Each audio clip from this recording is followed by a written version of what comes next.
All right, Professor. Tell me everything I need to know. Today we're checking out the video from Lois, I don't know, Talagrand, and the title is Language Researcher. This is how adults learn languages, Dr. Batia Laufer. I don't know if I'm mispronouncing all the names, very likely, but regardless of that, let's jump right into it. Let's see if we agree, disagree, link in the description. Native speakers of a language are not good teachers. Input is all that matters if you are a child immersed in a language-speaking environment. Hey guys, Louis here, and today I have a very special video with Dr. Batia Laufer, who is the equivalent of a superstar in the world of language learning research. Every person in this field knows about Dr. Batia Laufer, and I got the chance of asking her questions extensively about language learning misconceptions, input versus instruction, effective strategies for language learning, a bunch of things. And so you're going to love this. There are tons of practical takeaways. And by the way, I'm going to put all of the takeaways from this interview on my website. If you don't have time to listen to everything, then just go to my website, louistalagrand.com. Okay. I'm going to put the link in the description. And I hope that you enjoy this interview. All right, guys, Louis here. And today I have a very special guest and a famous one in the field of language learning and vocabulary. So Batia, I'll let you introduce yourself to our viewers and listeners. I'm Batia Laufer from the University of Haifa in Israel. I did my PhD in applied linguistics in vocabulary acquisition when it was very unpopular, and moved to teaching applied linguistics. And I've been doing research in applied linguistics, mainly vocabulary, but I love grammar. Don't make the mistake. Supervising research, giving lectures, etc. I'm officially retired now from the university, but I continue supervising and doing research pro bono. Yeah, it seems like a common pattern with academics. Even after they retire, they seem to be doing a lot of work. When I talked with Paul Nation, it seemed... it makes sense. If that has become part of your life, what else would you do? If that's, I'm sure you get really good at it and you're still valuable. And so why not? To be pretty much a pattern. I tried to get hold of Stephen Krashen, but he replied just, I'm too busy right now and can't do this. So I suppose he's doing the same thing as well. Just to add a little bit to your profile here for the people watching us, probably most people don't realize how prolific you've been. I'm not an academic, but I'm aware that there is a measure in academia called H-index, and it's not necessarily, my understanding is that it's not necessarily a very good measure of how good you are as a researcher, but still it's somewhat of a measure, and you're at about 68, I think. I checked this morning, and this is like superstar level of, research and just citations. So just to put things into perspective. All right, now I'd like to start maybe a little bit broad with general questions, and then we can dive into more specific topics. How about we review the general questions, but for the specific topic, we'll leave it for you to go and click the link in the description. I won't react to those, so that we give him the view and the attention because he did the interview. So keeping in mind that people listening to this are just average people trying to learn languages, what would you say is one of the biggest misconceptions that people have about language learning? There are several misconceptions. One of them is that children and adults learn in the same way, and that's a misconception. True. For example, people say, all you have to do is to listen to the language, and then you'll pick it up. No, it doesn't. I like it already. And I just want to say, because she's a professional, right? And I'm the Muppet. But as a Muppet, I have access to a wider range of vocabulary that I can utilize.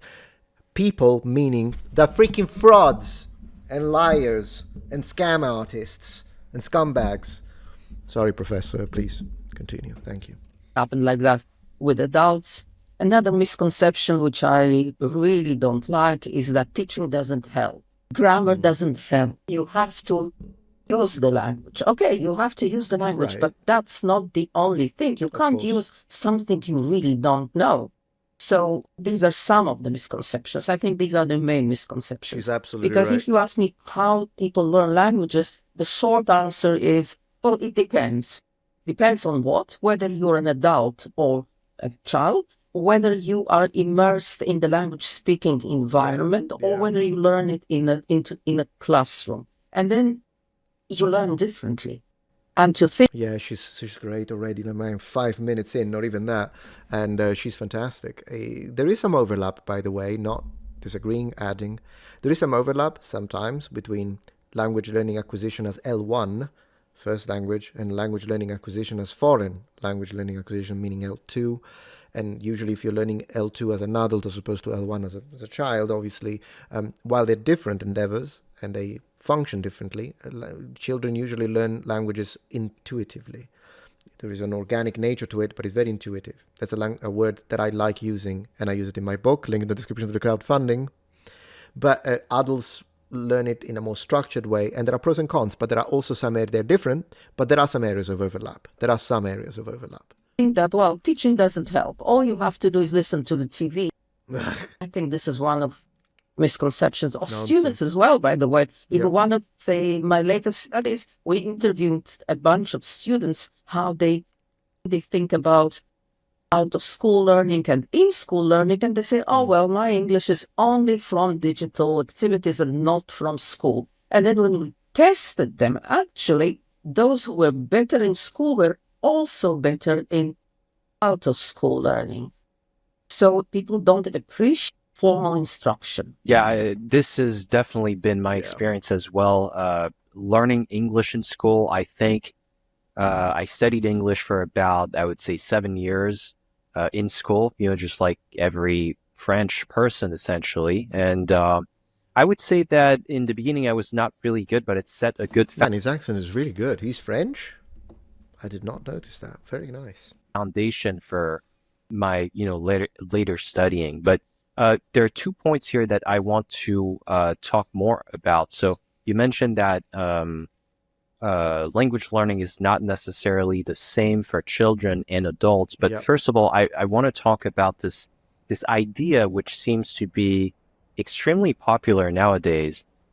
And it's the idea that input is necessary, but it's also sufficient. This is the only... It is necessary, it's not sufficient, and you need to add output as well. I'm sure that's what she's going to say, because that is the only reasonable answer from someone who did manage to utilize input and output to reach fluency. Only thing that you need.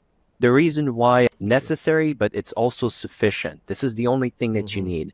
The reason why I'm saying this is popular is because I uploaded an interview about 3 weeks ago with Dr. Jeff McQuillan. And he's all about input, and he's extremely popular on the internet. So I want to get your opinion on that. It seems that some people are saying this is all that matters. So Dr. Jeff McQuillan, I imagine Stephen Krashen. And then there are other people who say, well, it's useful, but this is not the only thing that matters. That's me. What do you think about this?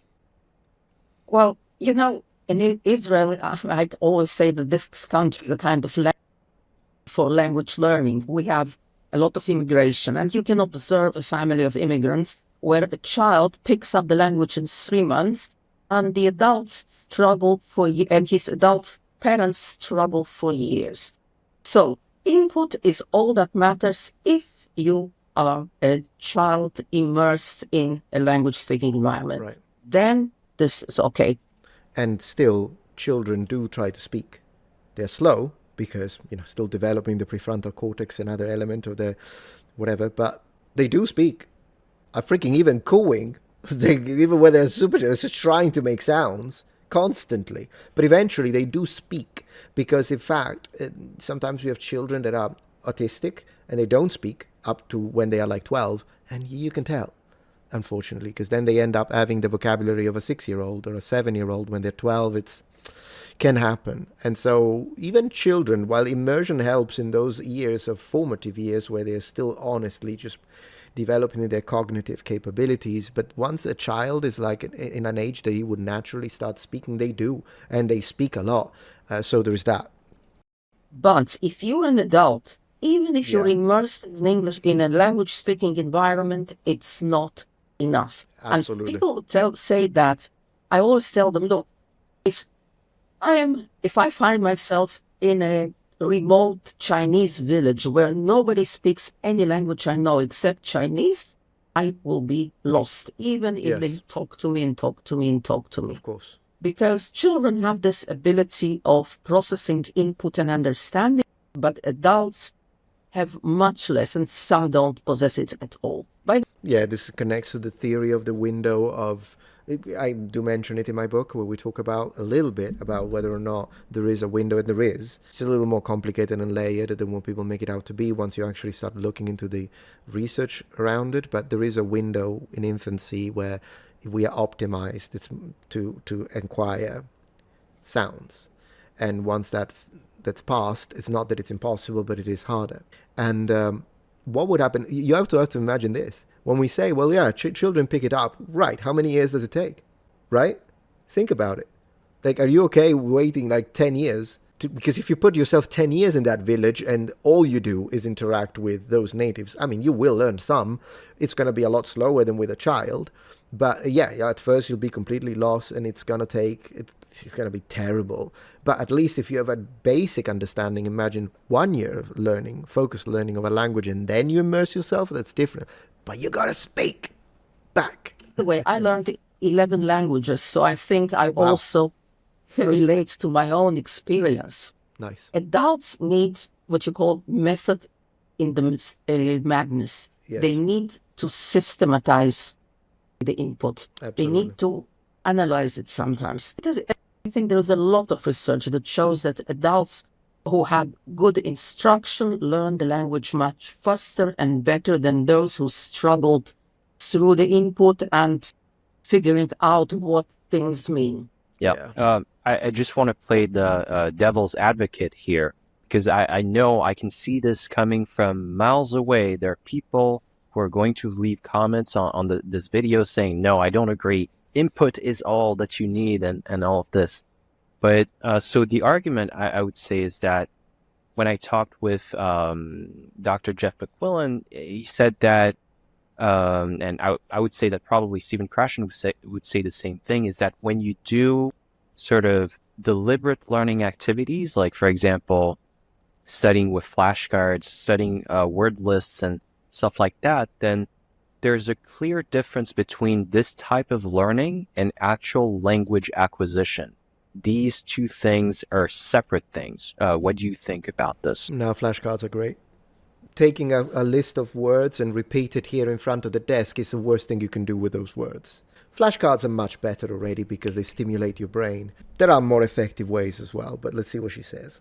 Well, first of all, I think that people who oppose instruction do not distinguish between what in the past was called grammar translation method and what is grammar for use. I'll give you an example.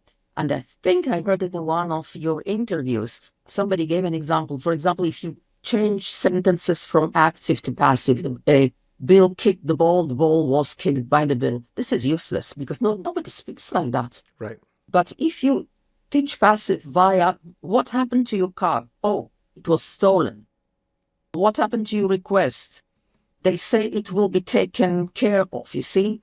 That's where passive is used. Yes. So once upon a time, people taught Latin and they taught it via those automatic exercises and via translation.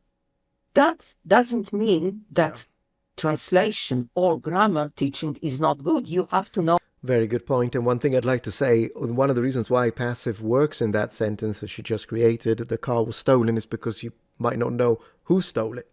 Of course, you can say, John stole my freaking car. I'm going to smash his head against the wall. But if you don't know who did it, the car was stolen. You could say by a Muppet, because, I mean, that's safe to assume. But because definitely I would consider them a Muppet. How to do it. And the fact that there are kind of two separate abilities is also, nowadays, I think it was shown that explicit knowledge can become implicit knowledge. I think Paul Nation mentioned this. Actually, there is a whole notion of skill automatization, which means that even if you know first how to do something slowly, that is, you think, should I use the present perfect or should I use past here? This is kind of slow process, what Krashen would say learning, which doesn't help. You do it many times, in time it becomes automatic and you stop thinking. That's where instruction comes in. And if you have a good teacher knows exactly what kind of exercises you need in order to make this explicit learning, try and make it implicit.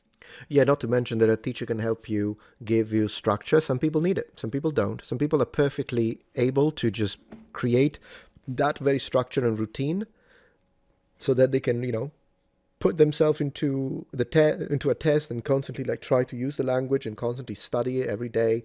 Some people can do it, some people can't. So they need someone to help them create structure around it, reliability. And another thing is that they can help you correct mistakes, particularly if they are fossilized. So yeah, there are advantages. Some people, I think in my experience, a mixture, hybrid between tutorship and individual self-learning is the best way. Do a bit of both, personally. But if you can't, I know people that never actually had a tutor and they reached incredible levels, but usually they at least have a friend that speaks the language. All right, so let's consider this as an interview preview. If you found it interesting and you thought, oh man, I was actually starting to enjoy it, I want to continue, click the link in the description or the pinned comment in order to go and give the view to the original creator and perhaps subscribe and all the rest. But for today, I'm going to go make dinner because I need to make pasta tonight, fettuccine, buonissime, and thank you for watching and joining Metatron's Academy. I still haven't learned that outro. Bye.